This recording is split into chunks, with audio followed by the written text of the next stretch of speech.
Look at the sheer scale of the U.S. naval presence in the Middle East in early 2026. While diplomats in Oman are discussing nuclear limitations, this historic military strike force waits in the water, generating a false sense of security. To keep the element of surprise, U.S. and Israeli intelligence run a months-long strategic deception campaign.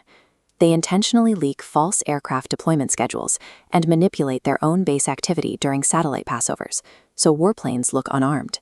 By projecting a relaxed posture, they create a lethal vulnerability. Iranian top leadership feels secure enough to gather together in person, completely exposed to a sudden, coordinated strike.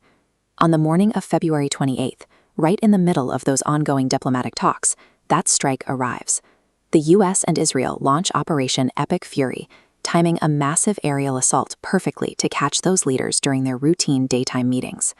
The primary wave hits multiple targets simultaneously. Supreme Leader Ali Khamenei is killed instantly, alongside dozens of the country's highest-ranking military and intelligence officials. This line graph shows the exact moment the bombs drop.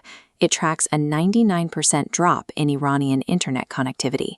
This cyber warfare campaign paralyzes the government's ability to communicate or organize a rapid response. The geopolitical calculation here is direct.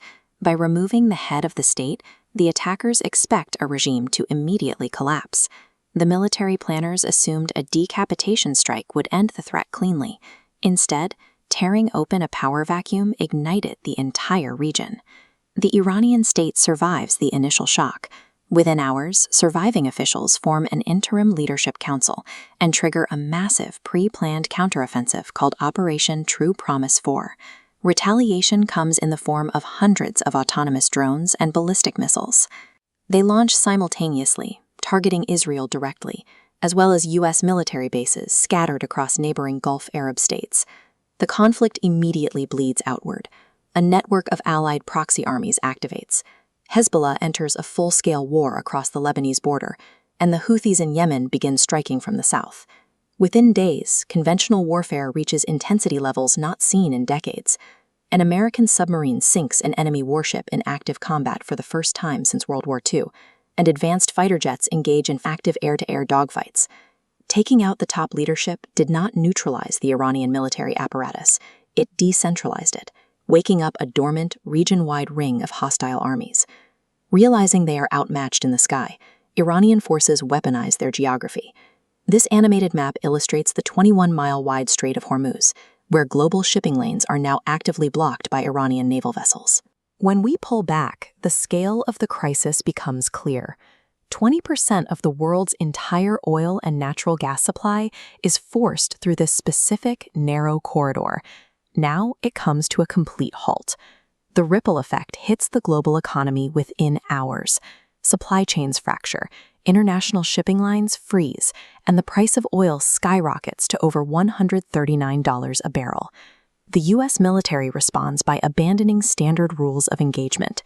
They establish a hard naval blockade, violently intercepting any ship attempting to dock at or depart from an Iranian port. The focus of the war has moved to the energy markets. By stalling the supply lines, Iran has effectively pulled every neutral nation and everyday consumer into the conflict. After 6 weeks of heavy exchanges, Pakistani diplomats managed to broker a fragile ceasefire, temporarily pausing the missile barrages on April 8th. Inside Iran, the political structure stabilizes. Power officially transfers to a newly elected supreme leader, Mojtaba Khamenei, projecting continuity. Meanwhile, diplomatic negotiations in Islamabad completely collapse. The U.S. refuses to lift its naval blockade, prompting Iran to retaliate by seizing international cargo ships.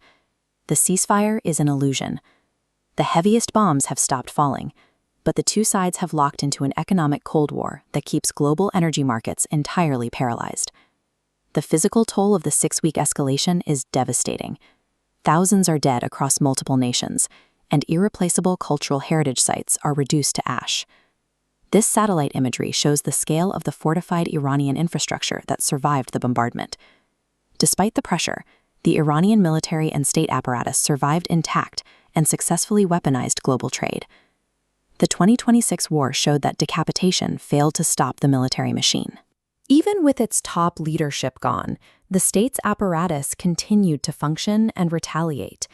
In a hyper-connected world, the effects of a targeted strike cannot be contained.